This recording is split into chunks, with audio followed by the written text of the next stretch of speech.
Never be confused by modes again.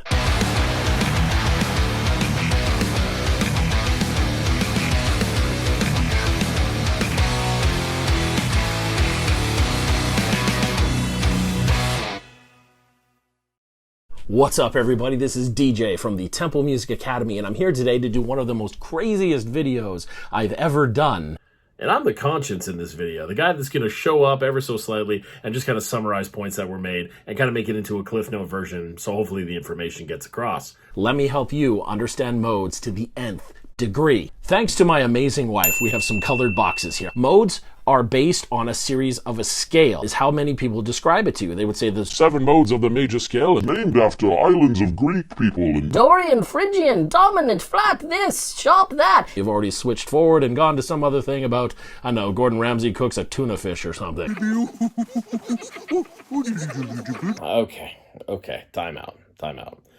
Modes are based off of a scale. In this case, it's based off the major scale. And yes, they have crazy names like Dorian and Phrygian and Mixolydian and stuff like that because they're named after Greek islands from ancient Greece in which people of that culture used those tones primarily. At least that's as far as I got in the book. But they have names, and they do mess with intervals. There's 7 names. Keep going. Let's focus on the color of the boxes. You see, the only thing we really need to understand is that there's 2 families, major and minor. Major sounding typically happy, and minor sounding typically sad. I've color-coded the boxes to help you follow that, whereas blue is the major, pink or red, depending on how you're getting this, is the minor one. So major and the minors, and over here, we have a fancy yellow box that hangs out at the very end. This is what's known as diminished. Modes follow the classic thing you've heard in your whole life. Do, re, mi, fa, sol, la, ti, do. Yeah!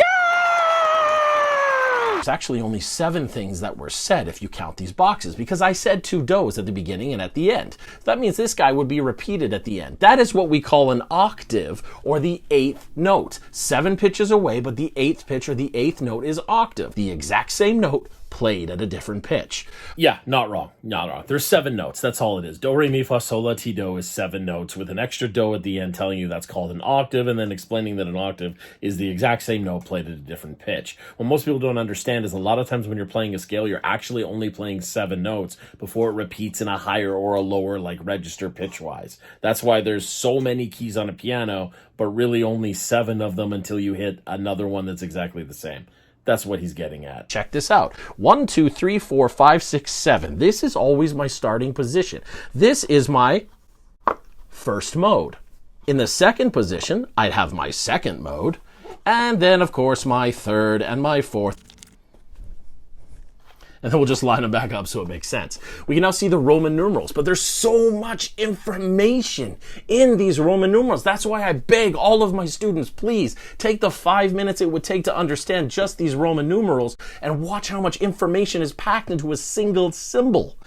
This is my 1 position, whereas capital Roman numerals are always my majors and lowercase Roman numerals represent my minors. You can see over here a lowercase Roman numeral with a little degree symbol. That makes me have the diminished one here, and diminished is always in position number 7 when referring to a major scale. So let me say that again to drive the point home. This is the major scale. That's what it is. Do, re, mi, fa, sol, la, ti, and then there will be another one at the end to say do. So the first mode is just the major scale. Dude, it's like 6 a.m. All right, look. If you don't get anything else, get this. There's only 7 modes because there's only 7 notes. So modes are just playing the exact same scale 7 different ways because there's 7 different starting points because there's only 7 notes. Make sense? But people get confused when they go, well, what does it mean to play a second mode? Here is the secret weapon. The starting position is always right here. So maybe I want to play the second mode. So I start on the second position. Sorry, buddy. Boom. Now my starting point is the second position. So I'm simply starting on note number 2. 2, 3, 4, 5, 6, 7. Except I've got one guy left out, this magical number 1. And so all that happens with him is he goes right to the very, very end. I've just moved the conveyor belt. This gives me my second mode. Let's try that again. This is what we call the major scale. The major scale starts on note number 1 because it's in position number 1. If I want to start on a second mode, I take this guy away and I start on literally the second note. And I put this guy at the end. See, this rule applies even if I want to start on the third one. Then I simply take this guy and I move it over here. Pretty wicked bear, right? Yeah, it's pretty dope. It's pretty dope. Look, this mode thing repeats. If you start on 1, go 1, 2, 3, 4, 5, 6, 7. And then if you're going to start on the second one, you simply start at that and go 2, 3, 4, 5, 6, 7, 1 at the very end. I kind of did this fairly short in the video, but really you just want to practice doing that repetitively, starting on whatever number you want to start on, but always make sure it follows that same law, that same order, right? So 3, 4, 5, 6, 7, 1, 2. If you start on 5, it's going to go 5, 6, 7, 1, 2, 3, 4. You just have to make sure all the numbers are represented, and you just go forward from there. The only thing that's really changing, you could argue, would be the somewhat order of the major and the minors changed because that's the scale or the mode that is being represented. Well, yeah, that stands to reason because you change your starting position. So, of course, the order is going to change if you change your starting position. But it's just a conveyor belt, like it says. And the idea of these colored boxes is that you'll be easily able to see how that order changes and try your best to commit it to memory.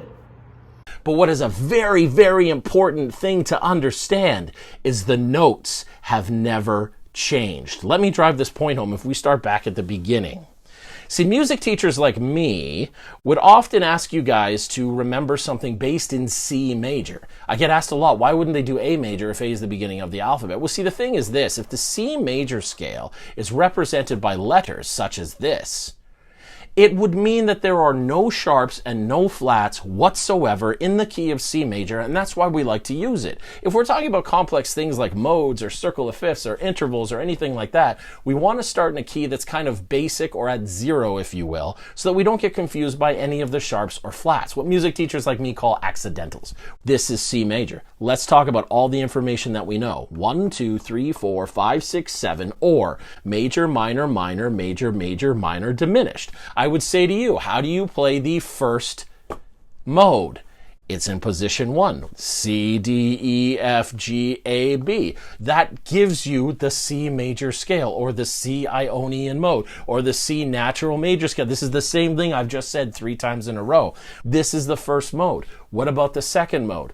Everything applies. If I said this was my starting point, I simply remove this guy, slide these guys over, and my second mode starts on a D, meaning I just put this guy at the end.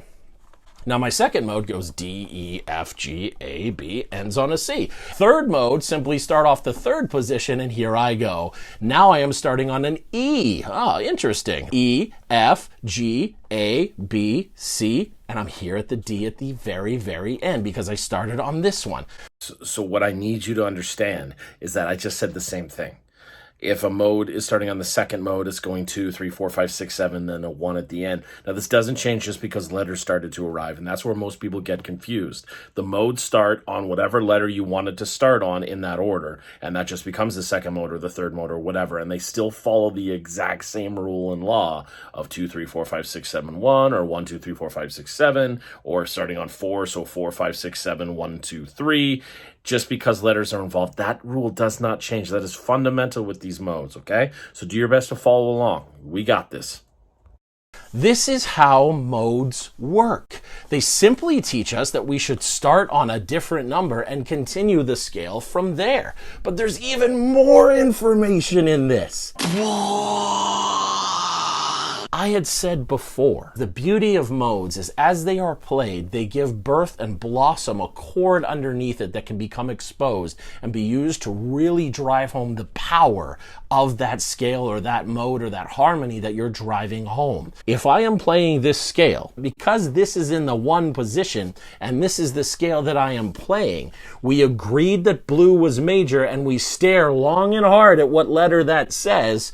That's a C on the major spot, which means C major, and that gives us a C major chord that can blossom underneath this entire thing as I am going on. But that continues every time. Maybe I start on my second mode that we did. This is a D on the minor color, which means D minor is the chord that can blossom underneath this entire thing. If somebody plays this chord, you can play this mode, and Bob is your uncle, life is good, and every other cliched euphemism we have in the world. Check it. Mickey Mouse. What I'm trying to get at here is the color boxes there to help you. Blue is major, red pinkish color is the minor, yellow is diminished. So you can literally see every single chord that is possible in the key. And if you're starting on a mode, that starting position, as I'm pointing out in the video, is the main chord of that mode. But it also lets you see every single chord that's possible. So you can practice all of the chords that are possible in an entire key, just like that. You'll see them in the key of C major. It's a C major chord, D minor, E minor, F major, G major, A minor, and a B diminished chord. That's all the chords that are possible. You can actually duplicate the major scale sound by playing those chords in order. You'll hear the scale that you know. Do, re, mi, fa, sol, la, ti, do. You'll hear that as chords, and it's a fundamentally badass way to do stuff. Try it out. But there's more cool information. There's 2 important scales that must be mastered to understand all 7 modes. The most important scales to know are your major scale, which is represented right here. The other one is known as the minor scale. See, we talked about a natural major, and then there's a natural minor scale. These are the 2 that are kind of in balance with each other. And that one looks like this. What I did there was a shortcut of hands. What I actually did was I simply started on position number 6 and moved everybody back together in the same order that they always were. I'm just starting off the 6th position, the 6th scale, the 6th mode, the 6th chord. This is how I get relatives. If I have a major and I want to find the relative minor, it is based off interval or position number 6. Basically, let me boil it down. You have a major scale and you have a minor scale. They're called a lot of different things. You just need to know major scale and minor scale are the 2 most important things for this next piece. Memorize this order as fast as you humanly can in the sense of major, minor, minor, major, major, minor, diminished. A major chord, a minor chord, and showing that that chord can blossom underneath. If somebody comes up to you and says, what's the 3rd mode? You have your colored boxes. You simply go, kaboom. I move note number 3, chord number 3, mode number 3 to my starting position, which is right here every time. And that is how I get all of my modes every single time. Remember these rules. They must follow alphabetical order when doing any kind of theory practice. But that does not mean you have to play them in alphabetical order. You could start here, play this one, play that one, do this one over here, this one 6 times, this one bakes you a cake, and this one takes you out for a good old Sunday dinner. It doesn't matter.